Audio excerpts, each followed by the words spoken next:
I'm Nikki Fortunato Bass, District 2 Council Member and also Council President. Well, we have been building our affordable housing pipeline. It's certainly a priority for me. I am really grateful that we've got Brooklyn Basin, a mixed-use project that has affordable units. We are on the verge of approving affordable units on the East 12th Street parcel. There's a couple other projects in the pipeline across the entire city. And other jurisdictions like BART, for example, are also approving affordable housing, including a project at Lake Merritt that will have market, affordable, and commercial space. All of those things are incredibly important.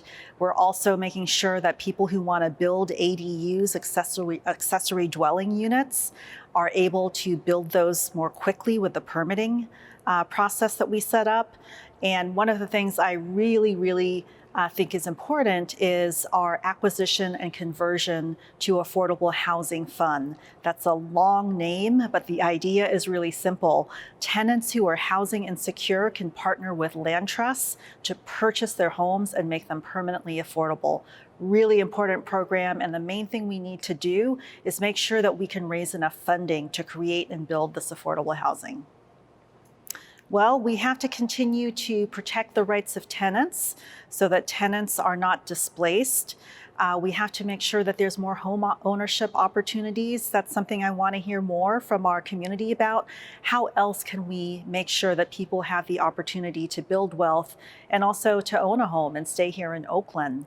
And of course, we have to produce more affordable housing. That's the number one thing. We have not been doing that anywhere close to the need, and this is our real opportunity coming up.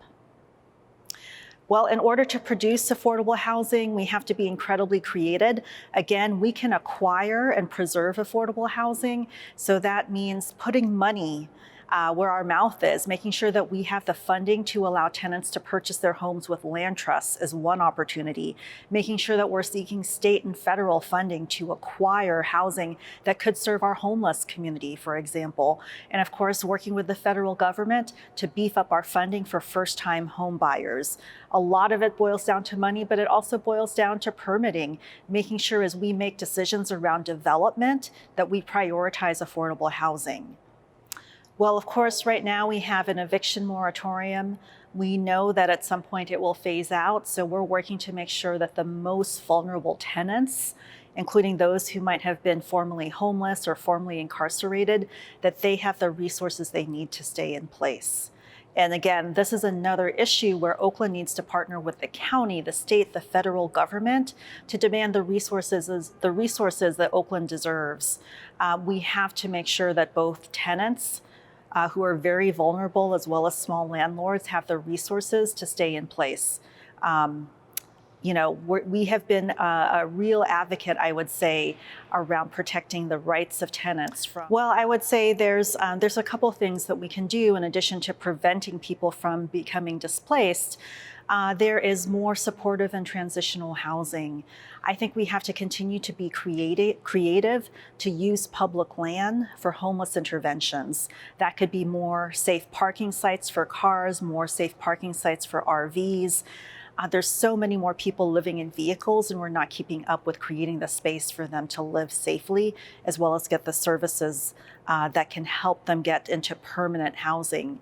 With people who are living on our streets and our parks in tents, we have to do more. I created the tiny homes community at East 12th Street and 2nd Avenue. We could do more of that to get people into shelter, especially as it's getting cold, it's getting wet. And that dignified shelter has to be partnered with services, because at the end of the day, people might need job training, they might need health or mental health services, and we have to pair the shelter with services to get people on a path to permanent affordable housing. The number one issue is really building more housing that people can afford. Deeply affordable housing, and for our unhoused community, housing that also has supportive services. So that range of housing, I really want to hear more from the community about, because that's what's been missing. So I've lived here in Oakland for 25 years. I've definitely seen things change over that time period. A lot of people have been displaced. A lot of people have had to move. I want to think about how we bring some Oaklanders back here to Oakland. We have some policies that allow for people to move in, for example, Brooklyn Basin, moving into those new affordable housing units if they're in the neighboring zip codes. And I think it would be really interesting to see if we can bring people back to West Oakland, back to Chinatown, back to some of our communities where people have been displaced and separated from their families, and sort of have a right to return.